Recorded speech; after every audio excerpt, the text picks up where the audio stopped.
হরিণাকুণ্ডু উপজেলার শীতলী গ্রামের Noapara group football টুর্নামেন্টের ফাইনাল ম্যাচ অনুষ্ঠিত হয় শুক্রবার বিকালে চলন্তিকা যুব সংঘ কর্তৃক আয়োজিত হাজী বিশারত আলী মাধ্যমিক বিদ্যালয় মাঠ প্রাঙ্গণে উক্ত ফাইনাল ম্যাচটি অনুষ্ঠিত হয়।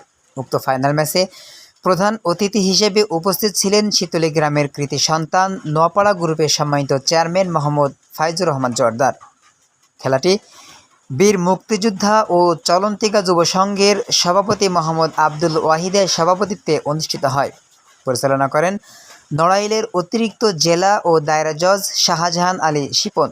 বিশেষ অতিথি হিসেবে উপস্থিত ছিলেন ঝিনাইদহ জেলা বিএনপির সভাপতির প্রতিনিধি, বিএনপি হরিণাকুণ্ডু উপজেলা শাখার সভাপতি মোহাম্মদ হাসান মাস্টার, খুলনার chief judicial magistrate Mohammad Rakibul Islam সহ আরও উপস্থিত ছিলেন হরিণাকুণ্ডু থানা অফিসার ইনচার্জ এর প্রতিনিধি এবং বিভিন্ন প্রধান ও গুণী ব্যক্তি উপস্থিত ছিলেন।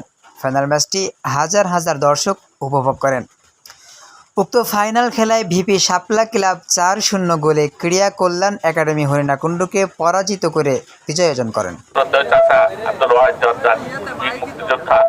যিনি আমরা ছোটবেলা থেকে ওনার খেলা দেখে আসি, উনি খেলায় খুব পারদর্শী, ফুটবল খেলায়, এবং ওনার সেই খেলাগুলা কিন্তু আমাদের সবসময় মনে করে এবং আজ পর্যন্ত উনি সেই ধারাবাহিকতা কিন্তু ধরে রেখেছে এবং আজকের যুগের যারা যুবক সম্প্রদায় তাদের মধ্যে উনি সেই জিনিসটাকে ওনার উৎসাহ উদ্দীপনা এবং সেটাকে দিয়ে কিন্তু উনি আজই বেঁচে আছেন, এটা আমি মনে করবো। এবং আমাদের এখানে আমাদের গ্রামের যারা আছেন, বিশেষ করে শিপন সাংঘাতিকভাবে এবং আরো যারা আছেন সবাই এই যুব সম্প্রদায় তারা কিন্তু খুব সহযোগিতা করে এই খেলার আয়োজন প্রতি বছরই করে।